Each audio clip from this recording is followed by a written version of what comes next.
But you know, we need local option taxing authority.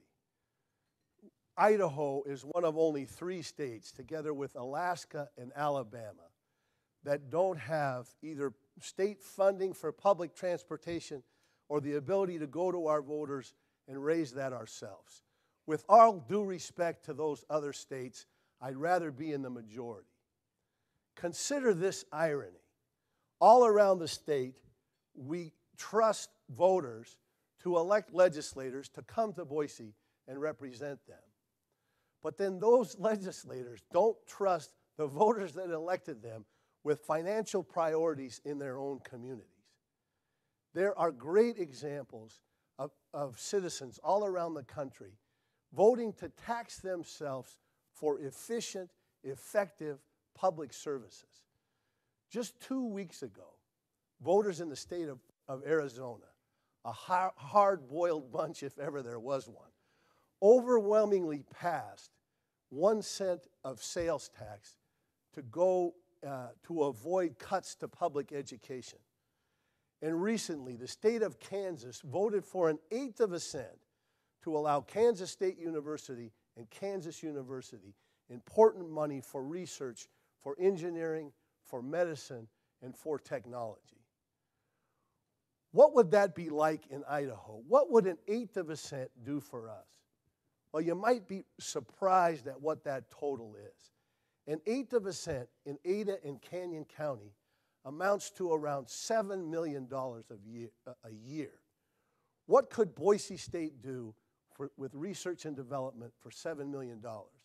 Perhaps with the assistance of the U of I and Idaho State University, together with the College of Western Idaho, that research and development could be targeted to help local businesses thrive. You know, if we take that 1/8 of a cent, add 3 more eighths for 1/2 a cent, Valley Regional Transit would have around $22 million for public transportation. That's nearly 4 times their existing budget. That would not only provide for a great bus system, but the beginnings of a rail-based system, the kind of system that will serve us for years and years to come. Only 1/2 a cent, ladies and gentlemen, and only if voters approve it.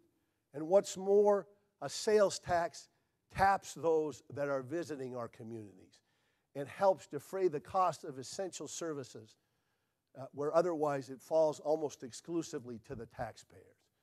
All I'm asking of the governor and the legislators is to give us local option taxing authority. Let us have a conversation here about our priorities, how and where we should spend those important public resources. Give us that important tool, and we'll take it from there. Hey, all right.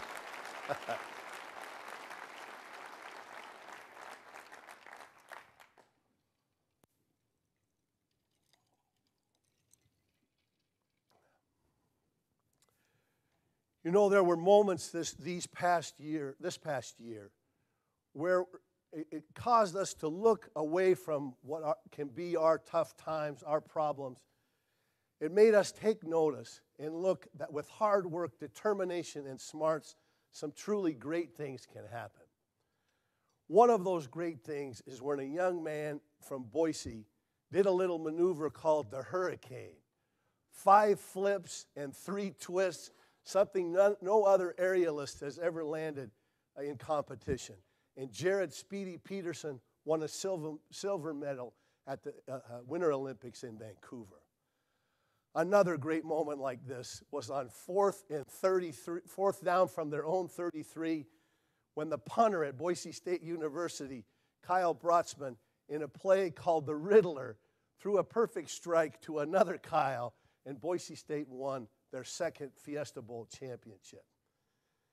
You know, Boise State and Coach Peterson understand, in order to have success, they can't just be the best in the passing game, or the best at defense, or the best at gadget plays. It takes being the best in every aspect of the game to really have success. And so it is with us in the city of Boise. We don't want just the best parks department, the best programs, the best police and fire protection. We don't want just the best airport. We want all of that and more. We want the best recycling program, the best libraries, the best arts and history program.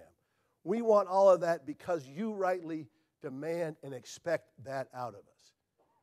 You know, a few weeks ago, I had the opportunity to speak to the Boise young professionals. I'm too old to be a young professional anymore, but I'm young enough not to let my fondness for the past obscure my passion for the future. I told these young professionals that staying in Boise is where they ought to be. This is the place that's small enough to them to have the kind of effect to turn this into the dynamic area of innovation and creativity in a geographic setting that's second to none. And so it is for all of us.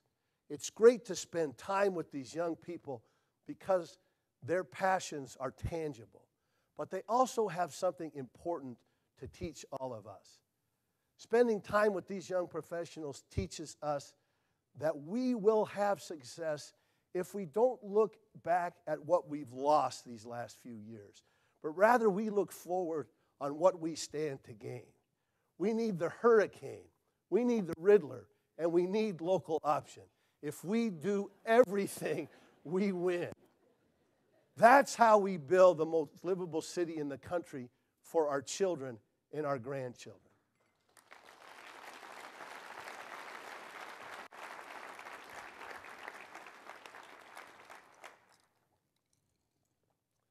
You know, my daughter, Josie, she's 4 years old now.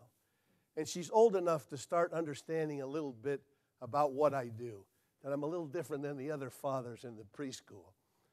She said to me the other day, she said, "Daddy, you're the mayor of Boise, aren't you?" And I said, "Well, yes, Josie, I am the mayor of Boise." And she said, "Well, if you're the mayor of Boise, then I must be the daughter of Boise." Yes, Josie, you are the daughter of Boise, and your sons and daughters are the sons and daughters of Boise.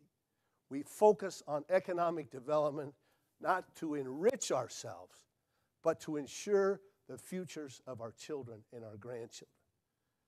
You know, these are some of the toughest times we've seen since Franklin Delano Roosevelt was president. And I think FDR had it exactly right when he said, when we seek economic and political progress, we all go up or else we all go down. I know that you're here to help us all go up. You're here because you care about the future of this community. If we do everything, we win. It is our challenge, it is our responsibility, and in the end, it will be our great victory. Thank you all very much.